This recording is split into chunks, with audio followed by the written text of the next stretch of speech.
thank you so much for Hexagon for having me, and also for working together on those slides. It was a great contribution to our course, and I will be speaking about that a little bit later.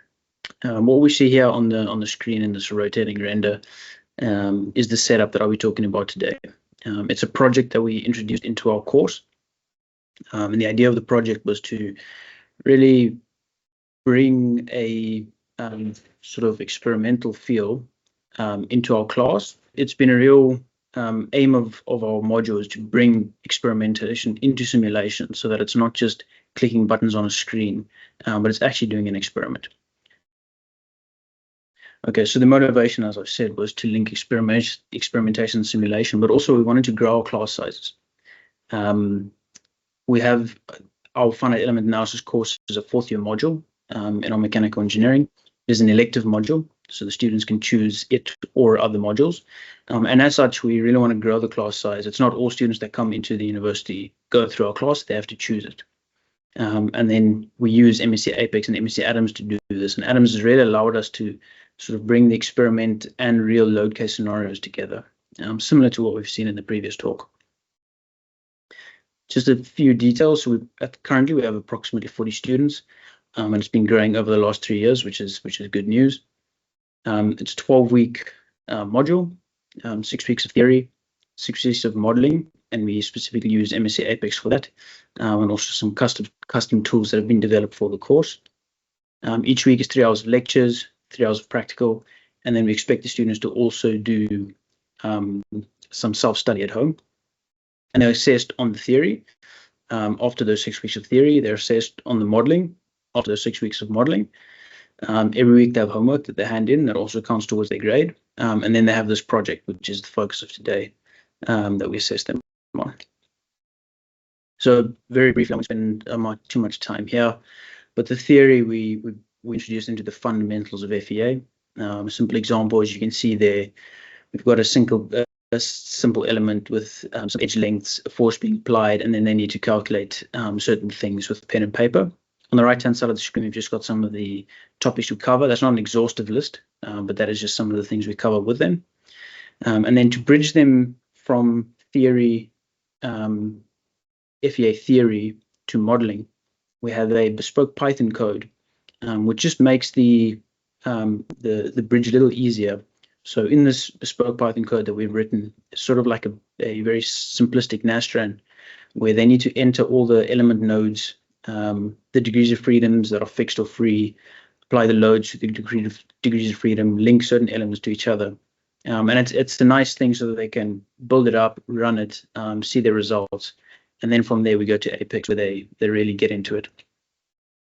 Again, I've got some examples of what we cover here on the modeling side of the course. Again, not an exhaustive list, just some of the things that came to mind in setting this up. Something interesting is that we start in a 2D, 3D, 1D process when we teach the students.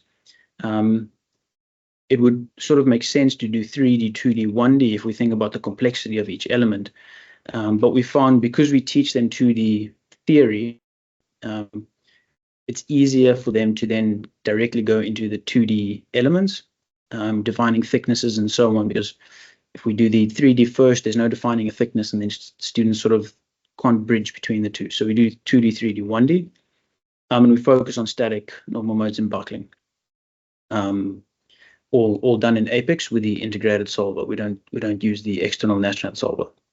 However, those slides that I did co-develop with Hexagon do allow you to use the external solver if you would like.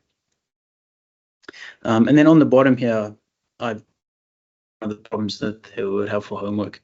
This is a satellite plate that goes through launch. It's in space. One side is being irradiated by the sun. The other side is colder. There's some certain boundary conditions. And then they need to provide a solution, something like this, where we can see they've used symmetry, they've applied the boundary conditions, and then they give us a stress plot. In this case, it's just one basis. So that's a typical problem that we give them in the homework and practical sessions. Over here, I've got the simulation that we give them for the project. Now, because this course is a FEA course, we don't actually allow them or expect them to do the Adams model. So we do this for them, and we provide them with this video, and we also provide them with the output data, which I'll show you shortly, from this model, which they then need to use in their FEM simulation. What's really nice about this is the loads that we're able to extract from Adams are not loads that you would easily be able to extract from a real world case experiment. And it just shows the students of how useful simulation tools such as Adams are in the simulation workflow. So I'd just like you to look at the front right wheel hitting the ground first, and that's sort of the wishbone of that right front suspension is what we look at. That example you saw on the first slide, but I've just got it a bit clearer here. So this is the component that we're working on, and we tell the students that we're not just analyzing a quad bike's wishbone. We've actually changed the design. So the design that we see in the simulation is that we've got here, and we tell them that it's a updated design, and we need them to give us feedback on, is this design suitable for the load cases or not? And that's the engineering problem they need to solve. So we give them a brief on the project. This is what they're given. It's a 4-page brief. First page, just a bit of background. Second page, a bit more, some coordinate system definitions, some name definitions, and then the last 2 pages are just mission directions. So it's actually just a 2-page brief that they're given, similar to what we'd expect in industry. And continuing on that point with similar what we want them to see in industry is we didn't want this to be a class example where they get given some load case and say, create a model and solve. We wanted them to go through that whole engineering process. And that means the setups needed to be designed. And although there's not time in our course for them to design the setups themselves, we gave them all the drawings, which you can see here, the manufacturing drawings, from which this was built, to give them that feel that this is a holistic process. We don't just get thrown a problem somewhere. It's a holistic process. But something that I would like you to notice on this slide is this dimension over here for the wishbone. There's a very slight variation in the length of this member, and increasing and decreasing the length of that member moves it either forwards or backwards. Now, this was important because we want multiple students in the class, and we would like them all to have a slightly different problem, and this just ensured that everyone was working on their own models. There's some more examples of drawings over here. So I've mentioned some of the goals of the project, but just to succinctly put them into one slide, bridge the gap between simulation and reality. We all know you can build a nice model and see pretty pictures, but it could just be a lot of lies. So we need to really ground that in a physical setup. So we want the students to have that experience and see how wrong their models can actually be. Secondly, we wanted to cover the whole analysis process, and I've shown you those CAD drawings that we gave them, which were the setups that they worked on. But this goes all the way from the setups to our engineering report that we asked them to write. So they needed to finish this in an engineering report, and this included peer review. So it wasn't just them submitting a report. We then put them into the shoes of the lead engineer now reading this report from other students, and they had to grade the reports, and that really closed that loop from going from the start to the end and now seeing somebody else's recommendations. Then we needed it to be a real world problem. I think students really engage with work a lot more when they're solving real world problems, and we found this in the student feedback. They really appreciated that. And then finally, it had to be fun. Some real world problems can just be difficult, and they never go anywhere, and it's meaningless. It's just we need to do some simulation. There's a textbook problem and they do it. But in this case, we wanted to make it a real problem that they would enjoy. But like all engineering problems, in which designing this project engineering problem for myself, we had some challenges. And firstly, we didn't want to use any testing machinery. The reason for this is we need to write safety reports. We need to upskill the students to use the machinery. And we didn't want to have the students watch me use the machines. We wanted them to interact with it.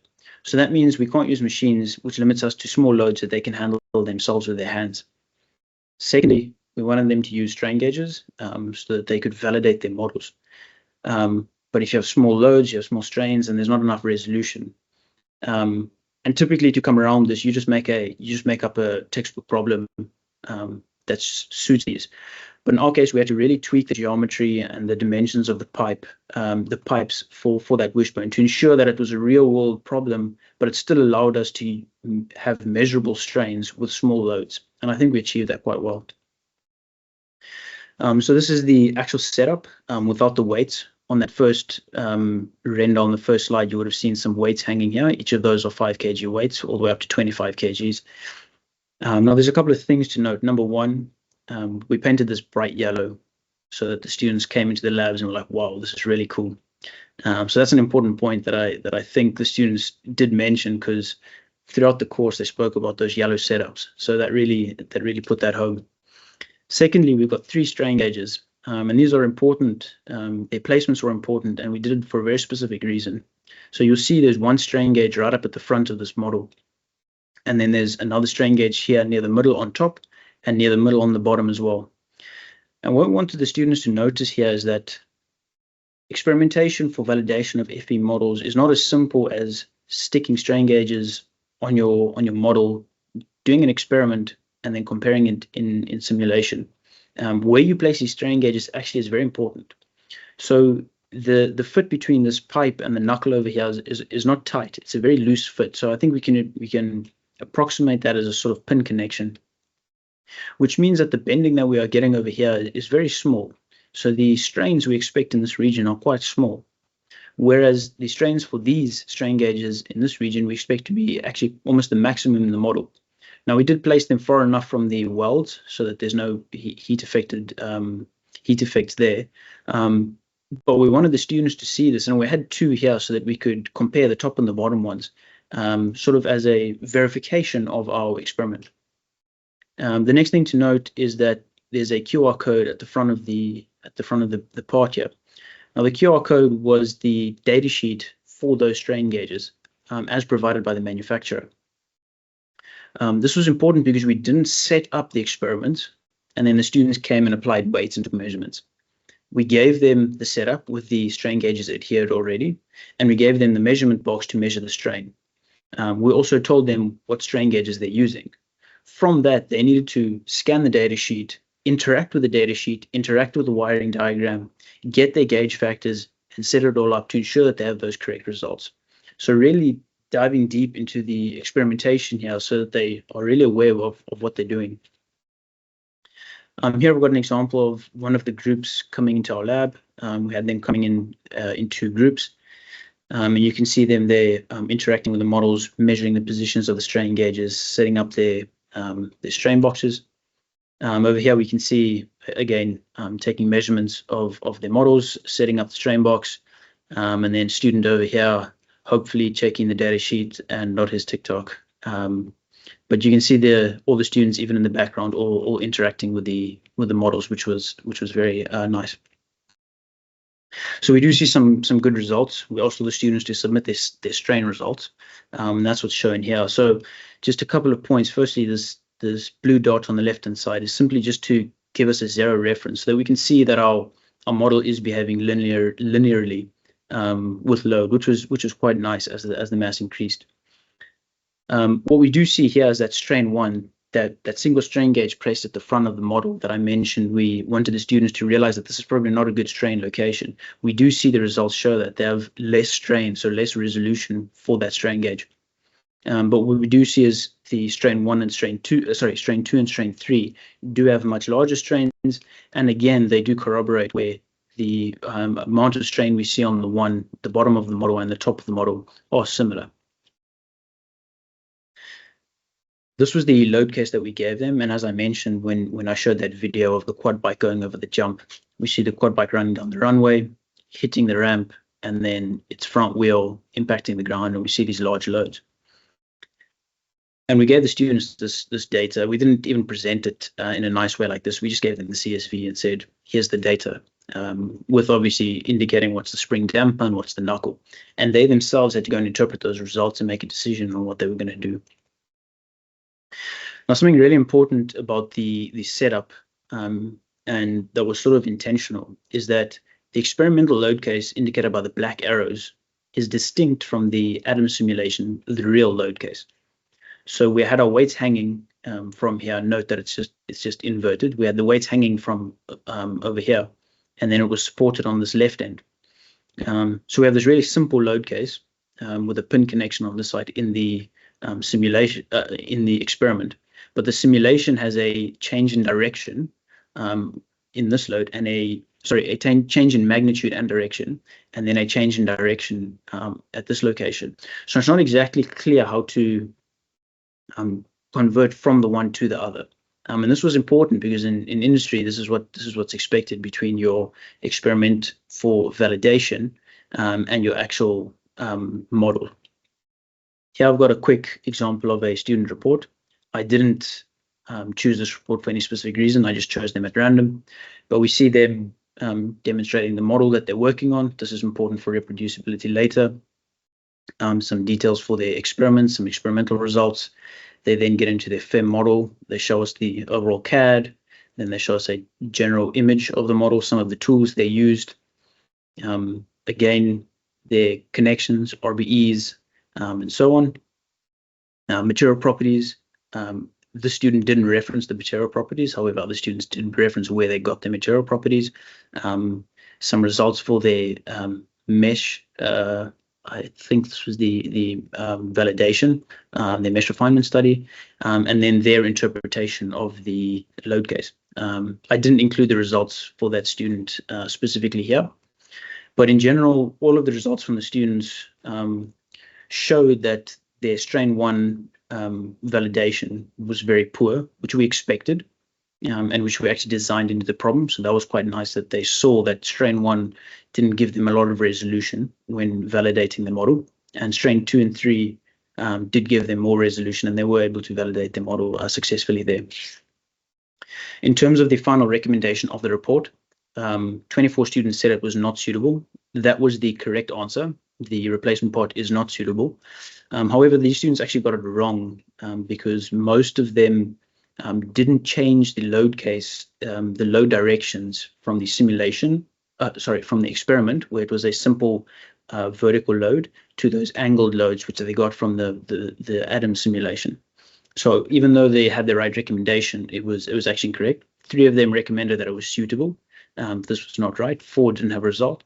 And then we did have 3 students, which I consider these students to have actually really done well, where they said, for this specific load case, we do not recommend using this. However, if we make certain changes to the model, add an additional brace, change the materials, etc., we could actually have a suitable model. So that was quite nice. And at the bottom here, I've just got why not use suitable. And that was just students incorrectly setting up their model as a worst case scenario, but then really having over predicted the stresses. We had some interesting findings. So firstly, students really struggled between mesh calibration and validation. What this meant is students didn't perform a mesh independent study. Rather, what they did is they swept the mesh sizes of all their parts from really coarse mesh to a really fine mesh until they found a mesh that matched their experimental results, which obviously is incorrect. And it was quite nice speaking to students about that and seeing that penny drop where they realized, oh, I've done this incorrectly. Secondly, students were always between glue and stitch connections. They didn't know which one to choose, and some people really chose glue, others chose stitch. And then there were questions about gravity. Should it be included? Should it not? And then the substitution, as I spoke in the previous slide, from the direct load case to the experimental load case, they struggled a bit with that. There's some student feedback there if you'd like to take a look at that. But generally, we found as lecturers that none of the students had a bad experiments. Students really wrestled with is this close enough for validation, which I think was nice. And then the project was just slightly pitched beyond the students' capabilities, which I think is good in education, just stretching the students a little bit. So I think that is my time. Thank you so much.